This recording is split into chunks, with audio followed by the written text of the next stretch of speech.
Hello दोस्तों, नमस्कार। मैं मुनफेद खान उत्कर्ष परिवार में आप सभी का बहुत बहुत स्वागत और अभिनंदन करता हूं।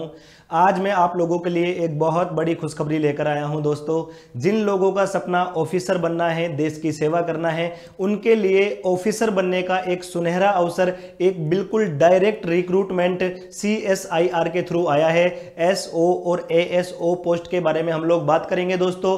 तो इस नोटिफिकेशन के बारे में कंप्लीट जानकारी मैं आप लोगों को बताने वाला हूं।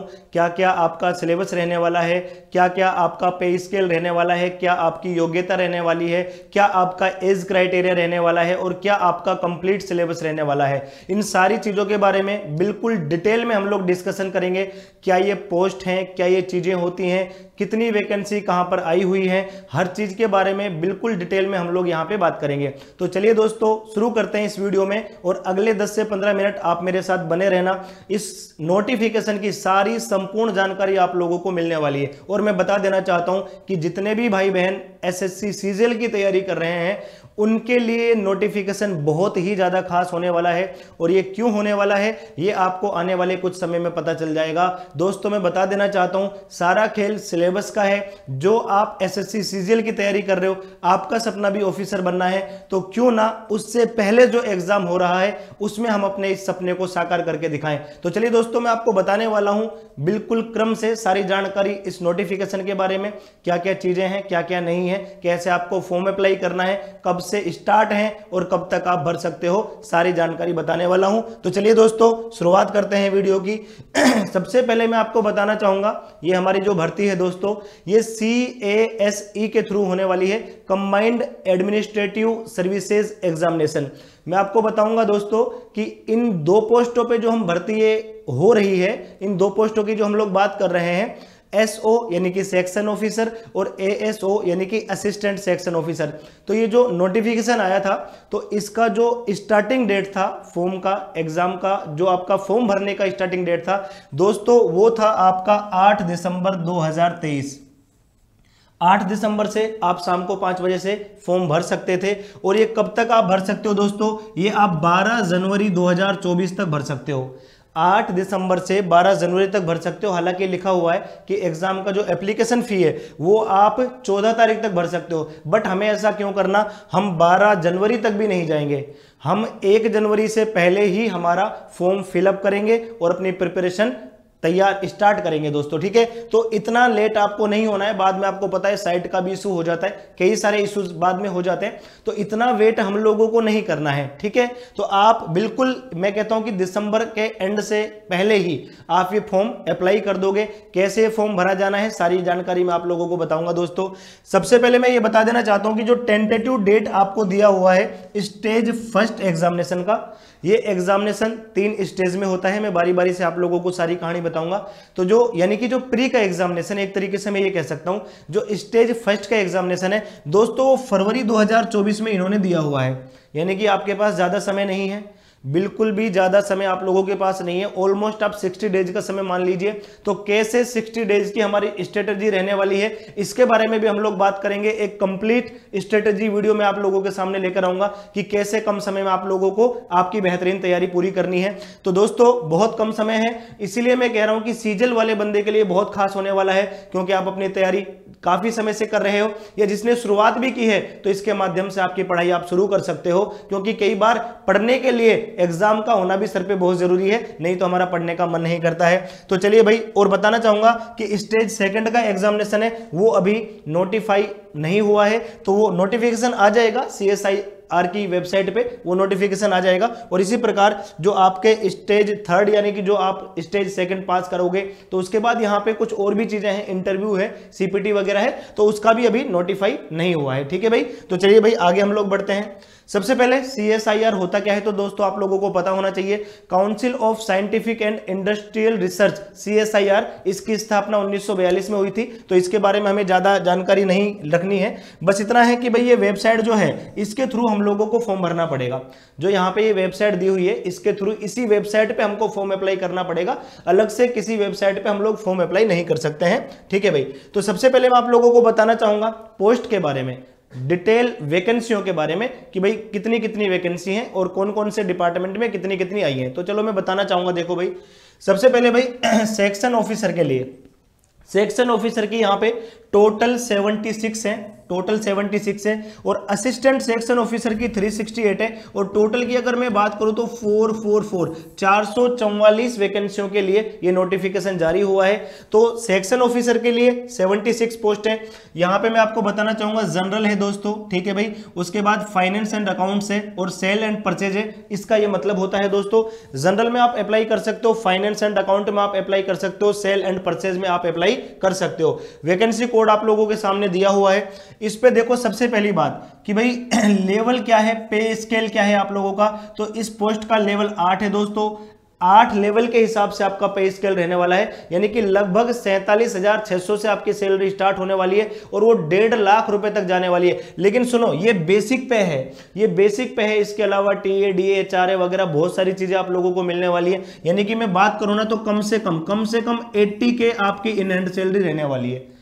इतनी अच्छी जबरदस्त ये पोस्ट है। और देखो सुनो, सेक्शन ऑफिसर और असिस्टेंट सेक्शन ऑफिसर में ज्यादा पे स्केल का फर्क नहीं है दोस्तों। ये लेवल 7 का वैकेंसी है। लेकिन बताना चाहूंगा कि ये जो सेक्शन ऑफिसर की पोस्ट है ये गेजेटेड है, ये गेजेटेड पोस्ट है और ये नॉन गेजेटेड पोस्ट है, ठीक है। और सबसे बड़ी बात मैं आपको ये भी बताना चाहूंगा दोस्तों, ये नॉन टेक्निकल पोस्ट है, ये टेक्निकल पोस्ट नहीं है। यानी कि इसमें आपको नॉन टेक्निकल सब्जेक्ट ही सारे पढ़ने, यानी जो अपन और वनडे कॉम्पिटिटिव एग्जाम्स के लिए पढ़ते हैं ना चीजों को, वही चीजें हम लोगों को यहाँ पे पढ़नी है। कुछ भी एक्स्ट्रा हम लोगों को यहाँ पे एफर्ट्स नहीं मारने हैं, ठीक है भाई। तो बताना चाहूंगा कि इनकी सैलरी में ज्यादा डिफरेंस नहीं है। ये 47,600, ये लगभग 45,000 मान सकते हो। ये 1.5 लाख तक है, ये 1,40,42,000 तक है। तो ज्यादा डिफरेंस यहाँ पे बिल्कुल भी नहीं है। क्वालिफिकेशन की बात करें तो दोस्तों, किसी भी यूनिवर्सिटी की आपके पास ग्रेजुएशन की डिग्री होनी चाहिए। इसके अलावा ये नहीं कहा गया है कि आप बीएससी, बीटेक, बीए या जो भी है, बिल्कुल भी नहीं कहा गया है। किसी भी यूनिवर्सिटी से आपके पास डिग्री होनी चाहिए। एज लिमिट की बात करें तो दोस्तों 33 साल इसमें एज लिमिट दी हुई है। साथ में एज रिलैक्सेशन के बारे में भी बताया हुआ है। अगर आप पर्टिकुलर कैटेगरी से बिलोंग करते हैं तो मैं बताऊंगा आप लोगों को एज रिलैक्सेशन के बारे में भी। सेक्शन ऑफिसर की जो पोस्ट है, टोटल पोस्ट आपको बताई हुई है दोस्तों। जनरल, फाइनेंस एंड अकाउंट्स और सेल एंड परचेज में इस प्रकार से बताई हुई है। एससी की 10 है, एसटी की 4 है, ओबीसी की टोटल 19 है, ईडब्ल्यूएस की 6 है और जनरल की 37 है। ये सेक्शन ऑफिसर में पोस्ट का डिटेल है। और इसी प्रकार असिस्टेंट सेक्शन ऑफिसर, इसका भी ये डिटेल आप लोगों को दिया हुआ है दोस्तों। टोटल 368 पोस्ट है और एससी 54 है, एसटी 26 है, ओबीसी 102, ईडब्ल्यूएस 35 है और यूआर ये अनरिजर्व्ड कैटेगरी जो है उसमें आपके पास 151 पोस्ट यहाँ पे दी हुई है।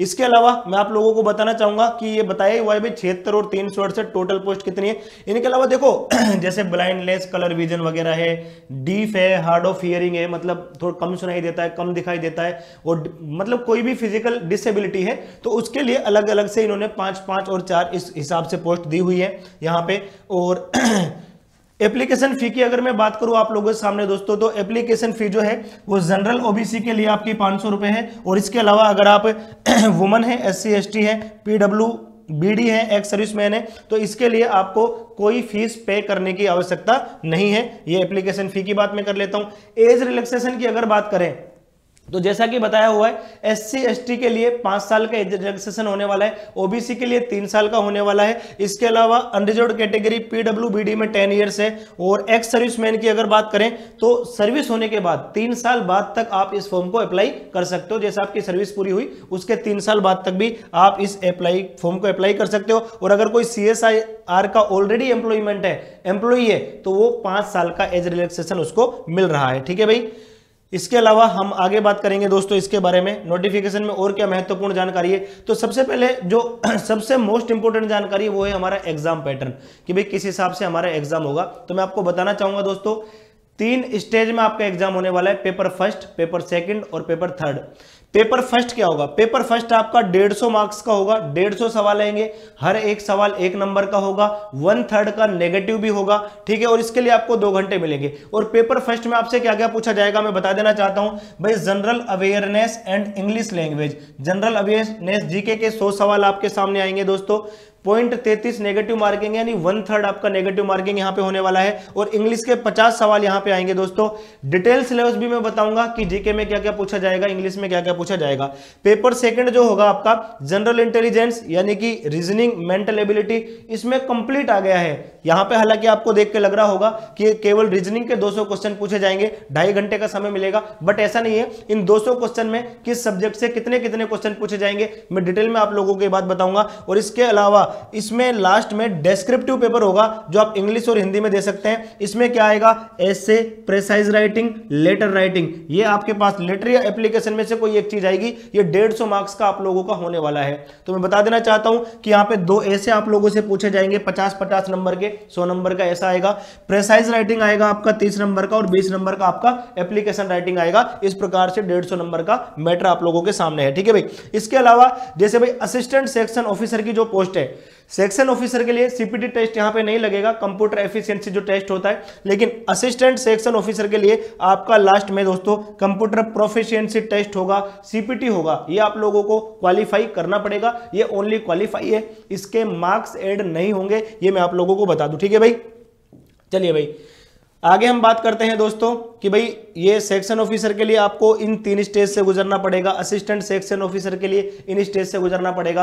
कहने का मतलब क्या है, देखो पेपर फर्स्ट और पेपर सेकंड आप पास करोगे, उसके बाद आप डेस्क्रिप्टिव जो एग्जाम है वो डेस्क्रिप्टिव एग्जाम आप दोगे, उसके बाद आपका 100 नंबर का इंटरव्यू होगा। यानी कि जो टोटल कट ऑफ आपकी बनने वाली है ना दोस्तों, वो 600 नंबर में से बनने वाली है, ठीक है भाई। पेपर फर्स्ट, पेपर सेकंड, ये टोटल आपका 500 मार्क्स का हो जाएगा, 100 मार्क्स का आपका इंटरव्यू होगा। तो ऐसे करके फाइनली आपका जो कट ऑफ बनेगा वो 600 नंबर में से बनेगा, ठीक है भाई। इसी प्रकार असिस्टेंट सेक्शन ऑफिसर का जो फाइनल कट ऑफ बनेगा दोस्तों वो 500 नंबर का बनेगा, क्योंकि सीपीटी के मार्क्स ऐड नहीं होंगे। आप दोनों पोस्ट के लिए अप्लाई कर सकते हो, जब मार्क्स के हिसाब से आपको पोस्ट मिल जाएगा, जितना अच्छा आपका मार्क्स है उसी हिसाब से आपका पोस्ट मिल जाएगा। दोनों के लिए आप लोग यहां पे अप्लाई कर सकते हो। अब मैं आपको डिटेल सिलेबस के बारे में बता देता हूं कि जो हमारा डिटेल सिलेबस होने वाला है वो क्या होने वाला है। देखो भाई सिलेबस, पहले पेपर फर्स्ट की बात कर रहे हैं। जनरल अवेयरनेस में आपके पास क्या क्या आएगा, देखो history of India, constitution of India, polity और current events, national and international importance. ये आपके 100 नंबर के आएंगे, 100 क्वेश्चन आप लोगों से पूछे जाएंगे। इसके अलावा मैंने बताया इंग्लिश जो आप लोगों से पूछा जाएगा दोस्तों, और इंग्लिश में आपको comprehension, direct indirect, active passive, preposition, synonym, antonyms and common errors वगैरह पूछा जाएगा। और पंक्चुएशन, इडियम्स एंड फ्रेजेस आपसे पूछे जाएंगे। तो ये भी आप लोगों से 50 नंबर का पूछा जाएगा, ठीक है भाई। तो ऐसे करके आपका पेपर फर्स्ट हो जाएगा, 150 नंबर का ये पेपर फर्स्ट आपका होने वाला है, क्लियर भाई। उसके बाद नेक्स्ट आप देखोगे दोस्तों तो आपके सामने पेपर सेकंड होने वाला है। जो पेपर सेकंड में आप लोगों के पास कितने सब्जेक्ट हैं आप सामने देख सकते हो, 8।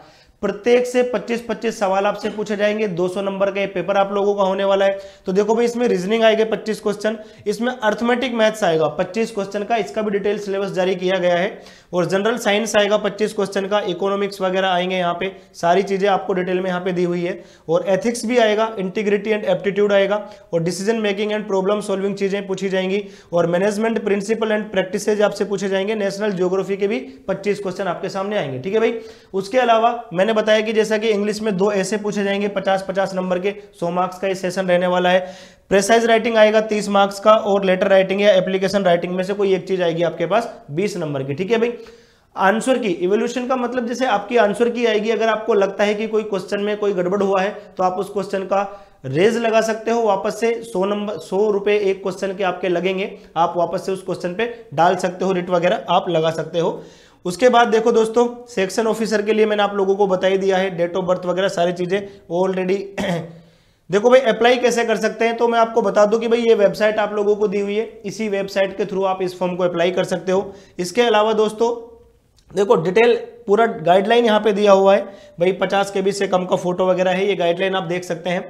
अब बात करते हैं डिटेल्ड सिलेबस की, तो मैं आपको दिखाना चाहूंगा एक बार, आप देखोगे भाई history of India and Indian national movements में क्या क्या चीजें आप लोगों को पढ़नी है, तो पूरा नोटिफिकेशन में एक एक डिटेल में बताया हुआ है, सारी चीजें डिटेल में बताई हुई है। देखो भाई पूरा का पूरा कंप्लीट डिटेल में बताया हुआ है। कॉन्स्टिट्यूशन ऑफ इंडिया, पॉलिटी जो है उसके बारे में डिटेल में बताया हुआ है, आप सारी चीजें यहाँ पे देख सकते हैं, वीडियो को पॉज करके भी आप देख सकते हैं, ये सारी चीजें आप लोगों को बताई हुई है, एक एक चीज डिटेल में सारी कहानी बताई गई है जीके के बारे में। जो थर्ड आपका सेक्शन होगा करंट इवेंट, ये सारी बातें आप लोगों को बताई हुई हैं। और जो पेपर फर्स्ट में फिर आपका इंग्लिश आएगा, उसमें जो क्या क्या आप लोगों से पूछा जाएगा वो सारा आपको बताया हुआ है। पेपर सेकंड में रीजनिंग का पोर्शन जो है वो आपको पूरा कंप्लीट दिया हुआ है। इसी प्रकार मैथ्स का पोर्शन जो है तो अर्थमेटिक मैथ है, एडवांस का बस एक टॉपिक आपसे पूछा जाएगा मेंसुरेशन, बाकी कंप्लीट अर्थमेटिक मैथ आपसे पूछा जाएगा। साइंस में फिजिक्स, केमिस्ट्री, बायो तीनों चीजें आप लोगों से पूछी जाएगी और इकोनॉमिक्स में सारा कंटेंट आप लोगों को दिया हुआ है। ठीक है भाई, इसी के साथ ही अपना एथिक्स, ह्यूमन इंटरफेरेंस, इसके बारे में सारी चीजें आप लोगों को दी हुई हैं जो आप लोगों को पढ़नी है भाई। ठीक है, ये डिसीजन मेकिंग वगैरह ये सारी चीजें आप लोगों को जो पढ़नी है ये डिटेल में आपको समझाया गया है, आप यहां पे आराम से पढ़ सकते हो। और पेपर थर्ड में आपको पता है ऐसे राइटिंग, प्रेसाइज राइटिंग और लेटर या एप्लीकेशन में से एक क्वेश्चन आप लोगों से पूछा जाएगा। और लास्ट में सीपीटी होगा, कंप्यूटर प्रोफिशिएंसी टेस्ट आपका होगा, ये क्वालिफाइंग नेचर का होगा, ये केवल और केवल एएसओ पोस्ट के लिए होगा, असिस्टेंट सेक्शन ऑफिसर पोस्ट के लिए होगा। सेक्शन ऑफिसर के लिए नहीं होगा, वहां पे आपका इंटरव्यू होगा, ये मैं आप लोगों को बता देना चाहता हूं। बात करें अगर जैसे यहां पे जीके जीएस का लेवल किस तरीके से आएगा, तो मैं ये मान सकता हूं कि भाई जो आपका सीजीएल मेंस में जिस बार जिस लेवल का जीके जीएस पूछा गया है तो उस लेवल से आपको यहां पे तैयारी करनी चाहिए सीजीएल मेंस। या फिर जैसे मान लो आप पीसीएस देखे हो, यूपीएससी देखे हो, उनका प्री लेवल का जो जीके आता है तो इस लेवल का जीके पूछा जा सकता है। जैसा कि आप जानते हो आईबी का भी नोटिफिकेशन आया, आईबी में जो जीके का लेवल पूछा जा सकता है वो लेवल यहां पे पूछा जा सकता है। कुछ दो चार चीजें आप लोगों को यहां पे एक्स्ट्रा पढ़नी जरूर है, लेकिन आप लोगों के लिए बहुत सुनहरा अवसर है, बहुत कम समय में एक ऑफिसर वाली पोस्ट आप लोग ले सकते हो। और जैसा कि आपने सारी चीजें देख ली डिटेल में, बाकी आप एप्लीकेशन आपको मिल जाएगा, आप इसका पूरा कंप्लीट नोटिफिकेशन डाउनलोड कर सकते हैं, सारी चीजों को डिटेल में एनालिसिस कर सकते हैं। तो आप सभी के लिए, एसएससी सीजीएल की तैयारी करने वाले बच्चों के लिए ये एक सुनहरा अवसर है। तो इसकी एक कंप्लीट स्ट्रेटेजी क्या होनी चाहिए, क्या नहीं होनी चाहिए, इसके बारे में भी हम लोग बात करेंगे। एक नेक्स्ट इवेंट में मैं आप लोगों के सामने आऊंगा। तब तक के लिए दोस्तों bye bye, take care, thank you.